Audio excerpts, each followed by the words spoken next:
chuck away the set or the proscenium or the landscape. The set is the landscape, and to me in all my work, the landscape and proscenium is a character. Sometimes to the irritation of some actors and always to the irritation of critics who would tear me apart for many movies before I realized, I have a real advantage. I can actually conceive a world, a universe, and carry it out, so it's real.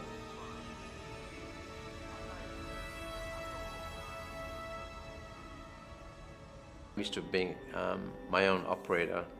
There's nothing worse when you've done 2,500 commercials, and I know I've got a very good eye.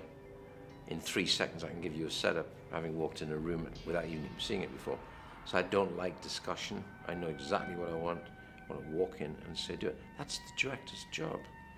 The director's not meant to stand there and consult with half a dozen people in the room. The term director means direct, mate, do the job.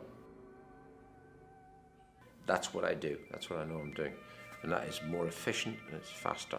On any film, people get frustrated.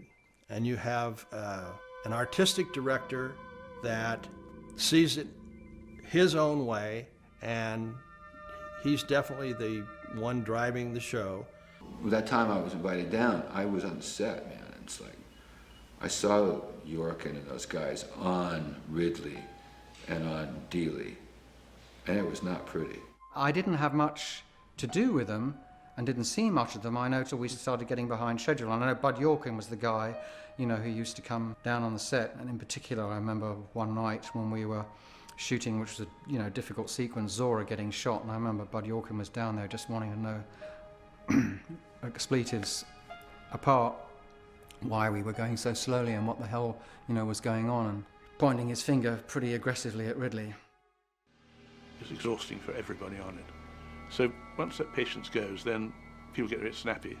The gulf between Ridley's way of working and a lot of the members of the crew who'd been, in some cases, lolling around studios for years, began to become apparent. But everybody worked exceedingly hard and was right there on the dime. I would say to Ridley, go talk to these people, for God's sakes. Tell them how great they're doing, because everyone is devoted to you, but they're devoted through fear. There was tension from time to time, and there were times when there wasn't. I think every big, ambitious movie has tension involved. The only way you knew if you were working was if you got a call sheet at the end of the day and your name was still on it, because people just all the time disappeared.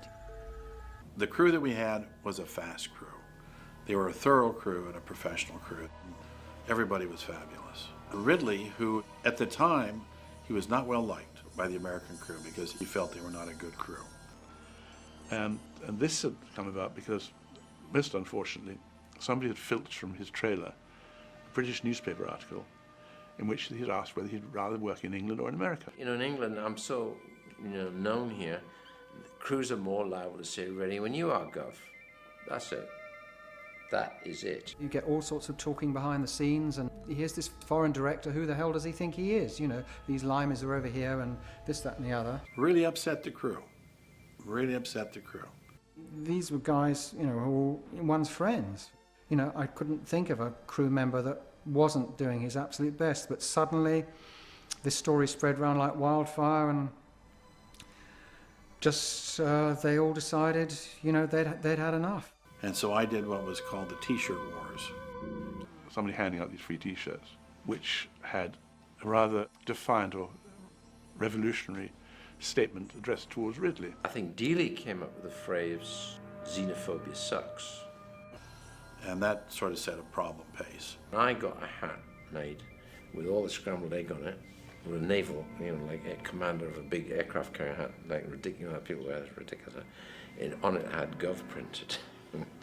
So I put on the T-shirt the next morning with xenophobia sucks on it, with Gov on my hat, and walked onto the set.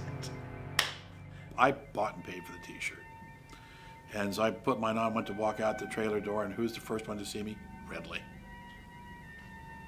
And he had his T-shirt on, the xenophobia sucks. So it was a It was a standoff. Ridley was, you know, kind of stern a lot. I wouldn't have worn a t-shirt. I would have been too embarrassed because I thought it was like stupid. They were tired, and you could see that they didn't feel appreciated. On the property room door, there was a list of people who decided they'd had enough and they quit. And we kept a roster of everybody who quit the film. To most of the crew, this was just a job. I'll get what I want to. If you're there with me, great. If you're not there with me, too bad.